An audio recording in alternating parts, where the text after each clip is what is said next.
Ako si Christian, barista dito sa Dubai. Tara, kape tayo. Hello, magandang araw. Gagawa ako ngayon ng B60. So, i-explain ko siya step by step para sa mga baguhan na barista natin. So, ito yung mga kailangan natin. Kettle, server, dripper, weighing scale, manual grinder, and syempre filter, at syempre yung ating base. Wow! So, una, iinit ko muna yung tubig natin.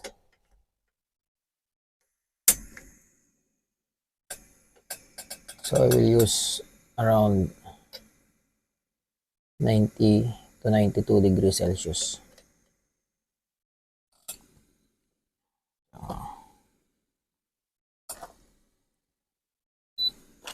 Habang ininit natin yung tubig natin, mag-grind muna ako ng beans.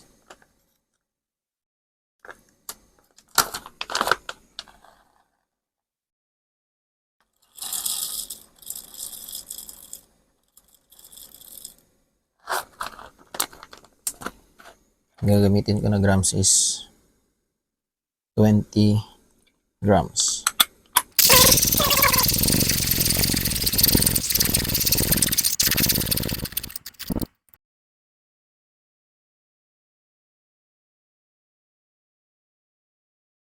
So, tapos siya ng 2 minutes and 45 seconds.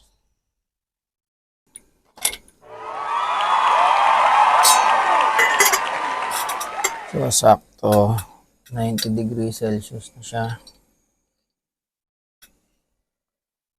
Patayin ko muna yung tubig natin. Prepare ko ng filter.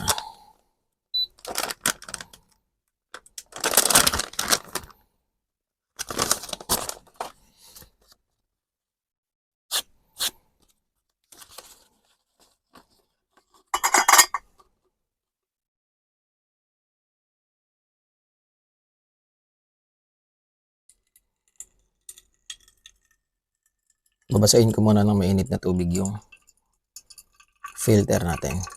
So, bakit kailangan siya na basahin ng mainit na tubig? So, unang-una para mawala yung paper filter taste niya. Amazing. Yung paper taste kasi nito makaka-apekto dun sa kape natin. Siyempre, itong server, kailangan mo din siyang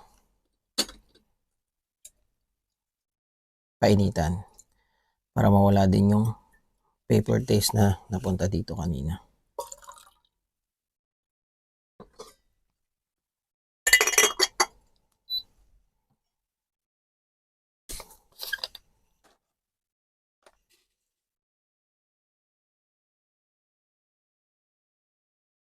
So, ang gagamitin ko is 20 grams. Level ko lang.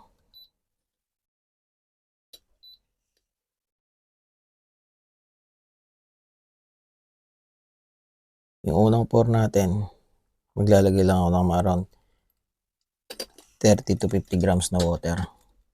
So, ito yung blooming. So, unang buhos, ito yung tinatawag na blooming para ma-release yung mga excess na gas sa coffee grounds. Yes! Then after 30 seconds, magbubuhos ako ulit around 150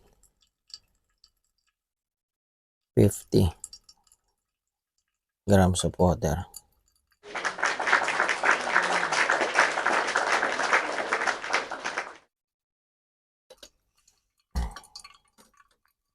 So, yung sa pangalawang buhos, dito naman natin kinukuha yung flavor ng kape natin.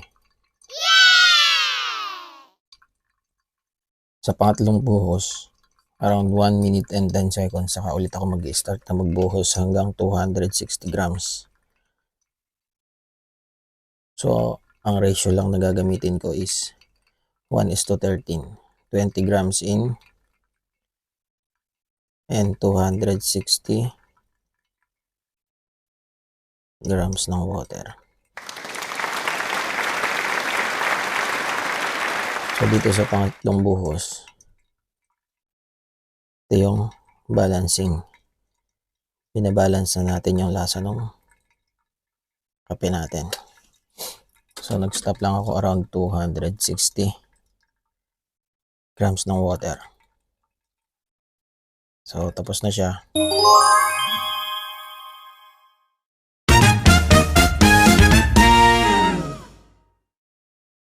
Ready na yung kape natin. Tara, kape.